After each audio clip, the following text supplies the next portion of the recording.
Hello, beings of light. Welcome to another video on our channel.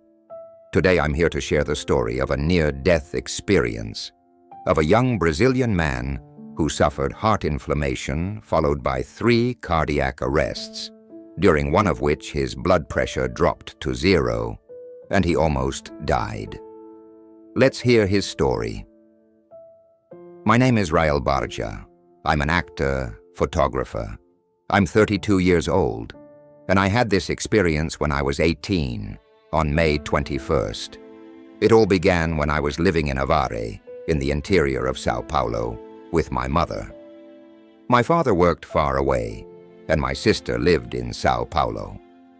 I was preparing for college entrance exams, attending high school, and like any teenager of 17 or 18, I went out, drank, and had fun.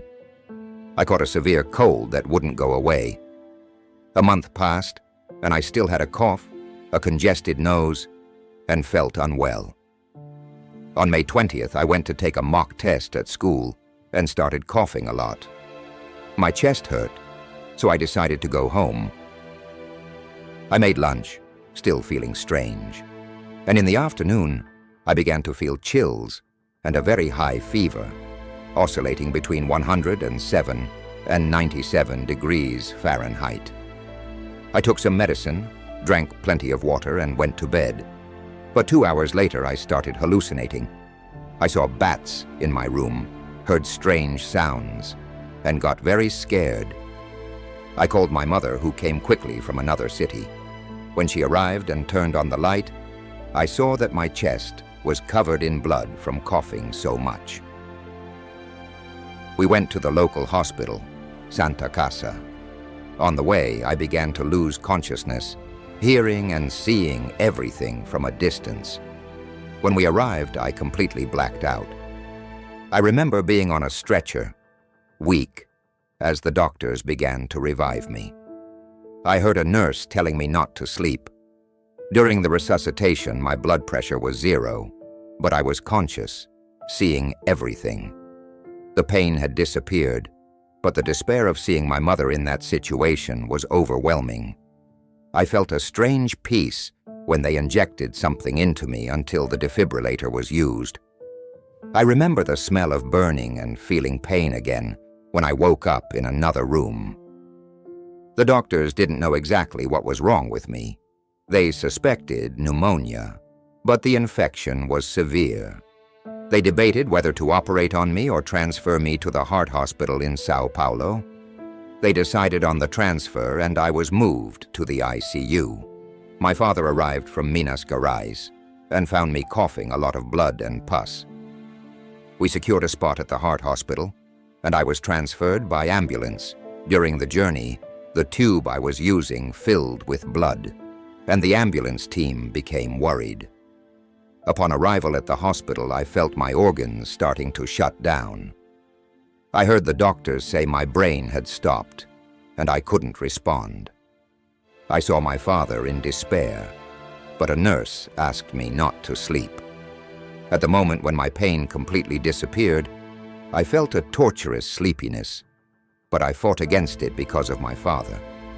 I was intubated and taken to the ICU. During the process, I felt as if I was seeing everything from afar, hearing voices and sounds from other places. A female voice told me to relax and sleep, but I replied that I couldn't because my father was there. At a certain point, I blacked out completely. I woke up a few minutes later, struggling to breathe, and asked my father what was happening. The doctors resumed their work, and I was taken to the ICU floor. There they discovered that I had myocarditis, an inflammation of the heart muscle, which caused my heart to stop beating. I was informed that I would need a heart transplant or an expensive medication from the United States, costing around $40,000. My father said he would find a way to get the money. Meanwhile, I underwent a catheterization and had a 3rd cardiac arrest during the procedure. When I woke up, I was alone in the ICU, and a child entered my room. She asked if she could borrow my TV remote because hers wasn't picking up the cartoon channel. We talked for a bit, and then she left. The next day I asked the nurse about the girl, and she told me the child had died a day or two before. I was shocked by this information. On the morning of the 22nd, after the catheterization, the doctors noticed that my heart had deflated and returned to normal. They conducted many tests and found that the virus and bacteria had disappeared. My father, mother, grandmother, and sister visited me, all very emotional because they had been warned that I might not survive. After a few days, I was moved to a regular room and continued taking medications and vaccines. I returned home after 23 days in the hospital, fully recovered. This experience changed my life. I developed post-traumatic panic, but I overcame it with the help of Buddhism and spiritual practices. This experience made me question many things about life and death. I vividly remember the sensations I had during my cardiac arrests.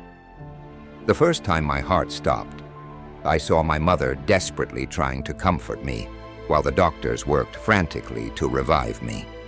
I could see everything happening around me, but I couldn't move or speak. It was like I was observing everything from a different perspective, as if my spirit was outside my body. When the doctors used the defibrillator on me, I felt a jolt, but it wasn't painful. It was more like being pulled back into my body. When I felt the pain again and woke up, I was in a different room, surrounded by doctors asking questions to check my lucidity. I knew something serious had happened, but I didn't fully understand the gravity of the situation. During my second cardiac arrest, in the ambulance on the way to the heart hospital, the sensation was different. I didn't feel pain, but started to feel a growing discomfort as my organs began to fail. I remember hearing the doctors discussing the best way to stabilize me. When we arrived at the hospital, the sense of urgency and desperation was palpable. Once again, I saw everything from a different perspective, as if I were watching a third-person movie. A female voice told me to relax and let go, but I fought against it, determined to stay awake for my father's sake. It was an internal battle, where the peace the voice offered was tempting, but my love and concern for my father were stronger.